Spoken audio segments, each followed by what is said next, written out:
Hello again, my name is Ben, here I am today with a modification review. So recently I got the Lego Marvel. Let's pick this up over here, as you can see it. The Iron Man figure, set number 76206, 381 pieces, retails for $39.99 USD. Flip it over to the back.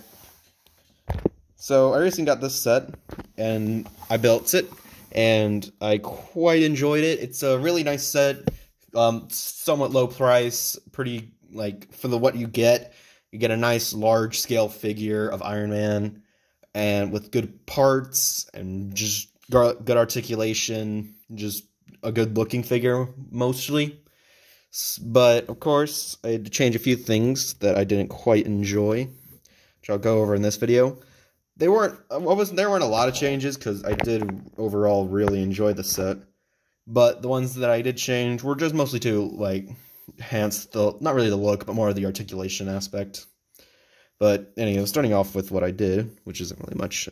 Again, they're mostly in these arm areas. On the actual set, you can see the arms are lowered. They're built on these 2x2 bricks with the ball joint hanging out on the side, which they're built one stud lower. As you can see there, is that where that 1x2 brick is. That's a part that I added for myself, and I raised up the 2x2 brick with the ball joint so that the arms would be higher up on the body. Because how it's constructed, it looks a little awkward, and the shoulder pads are on a separate piece attached on some mixel ball joints, which I felt was awkward. Also, they use the same part as the head, the faceplate, which looks fine. Not my favorite, and the neck looks a little thin, but that's not about that. Anywho, so like I said, I just raised up the brick and then just went from there. The arms, I had to change a bit. I didn't use the base shoulder pads from the set.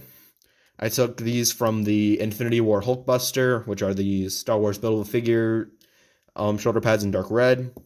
They have the same sort of roundish shape and cover enough of the arm, and I thought they were comparable. I used more or less the same parts there, like the same stickered pieces, and then I just attached this part on a 2x3 plate. I used the, I don't know what kind of gold this is, a really nice one, and you get a lot of it in the set, which is another good thing about this set. You get a lot of this nice gold color. But anyway, sorry to get distracted. I took these parts, I just built those on top of it. I took some of these 1x2 tiles with dark red tiles with the jumper plate. Took this piece, let me just take this off. You can see it a little better. I took this red 1x2 roundish plate with the 2 holes in it to attach the shoulder plate, which you can see there. Take this off, you can see how it's attached. And then I just attached it all onto this. It is kind of hanging off there, but it's usually secure when in motion, and it doesn't fall off at all because the connection's secure enough. And then that's just attached to the arm like normally. Not really much else to say about it. The posability is still a little limited because of the shoulder joint, or because of the shoulder piece. But I still think it's a little better, and definitely just looks a lot better in terms of proportions. Though because raising it up, it does make the arms look a little stubby in some perspectives, but it doesn't look too bad, and I think this is just an overall better look for the set.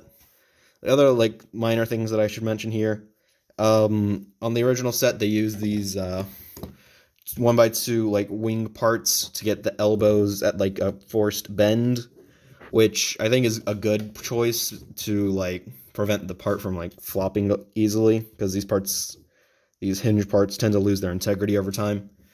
But it does sort of limit articulation, and they're sort of forced at that angle.